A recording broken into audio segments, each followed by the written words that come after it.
Hi friends, welcome to Ravalisri kitchen. ఈరోజు మన ఛానల్లో చుక్కకూర పప్పు ఎలా చేయాలో చూద్దామా.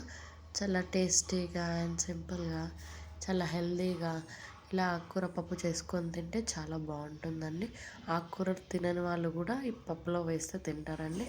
ముందుగా ఒక కుక్కర్ తీసుకొని అందులో ఒక కప్ పప్పు వేసుకోవాలండి.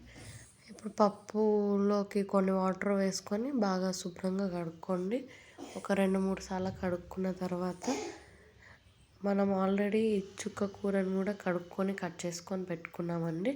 ఆ చుక్క కూర దాంట్లో వేసుకొని నేను ఒక 8 పచ్చిమిరపకాయలు తీసుకుంటున్నాను. అంటే కారం కోసం, నేను కారం వేయాలనుకోవట్లేదు. మీరు వేసుకోవాలనుకుంటే పచ్చిమిర్చిలు కొంచెం తక్కువ వేసుకోండి. అలా పచ్చిమిర్చి వేసుకున్న తర్వాత ఒక 2 టమాటాలు పెద్ద సైజు కట్ చేసుకొని వేసుకోండి. ఒక 1/2 టీ స్పూన్ పసుపు, ఒక 1/2 టీ స్పూన్ ఉప్పు, అలాగే ఒక 1/2 టీ స్పూన్ ఆయిల్ వేసుకోవాలండి. ఇప్పుడు ముక్కలన్నీ మునిగేదాకా వాటర్ పోసుకోవాలండి. అలా వాటర్ పోసుకున్న తర్వాత నేనైతే 3 గ్లాసెస్ ఆఫ్ వాటర్ తీసుకున్నానండి. పోసాక ఒకసారి గంటెతోటి అన్నీ కలుపుకొని, ఉప్పు పసుపు అన్నీ కలుస్తాయి. ఇప్పుడు కుక్కర్ మూత పెట్టుకొని ఒక 3-4 విజిల్స్ అయితే చాలండి. కందిపప్పు ఉడికిపోతుంది. కుక్కర్ విజిల్స్ పడిపోయాయండి. చూద్దాం ఇప్పుడు.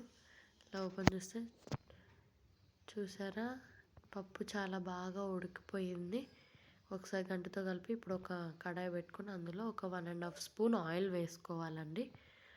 ఆయిల్ హీట్ అయిన తర్వాత ఒక స్పూన్ జీలకర్ర, ఒక స్పూన్ ఆవాలు, ఒక 4 పచ్చిమిరపకాయలు అండ్ 4-5 ఎండుమిరపకాయలు వేసుకొని ఒకసారి ఫ్రై చేసుకోండి. అలాగే 2 చిన్న ఉల్లిపాయలు కట్ చేసుకొని వేసుకోండి. ఒక 2 రెమ్మల కరివేపాకు, ఒక గుప్పెడంత కొత్తిమీర వేసుకొని అవి కూడా ఆయిల్లో ఫ్రై అయ్యేలాగా కలుపుకున్న తర్వాత ఫ్రెష్ వెల్లుల్లి దంచుకొని వేసుకోండి. చాలా బాగుంటుంది. ఇప్పుడు ఆయిల్లో ఫ్రై అయిన తర్వాత ఒక టీ స్పూన్ ధనియాల పొడి, చిటికెడ జీలకర్ర మెంతుల పొడి అలా ఒకసారి కలుపుకున్నాక ఇప్పుడు మనం ఉడకబెట్టుకున్న చుక్కకూర పప్పుని ఇందులో వేసుకుందామండి. సిమ్లో పెట్టుకొని వేసుకోవాలి. ఇలా వేసుకున్న తర్వాత పప్పు కొంచెం ఉడుకుతూ ఉన్నప్పుడు ఒక 1.5 స్పూన్ ఉప్పు వేసుకోవాలండి. ఎందుకంటే మనం 1/2 టీ స్పూనే ఉప్పు వేసుకున్నాం.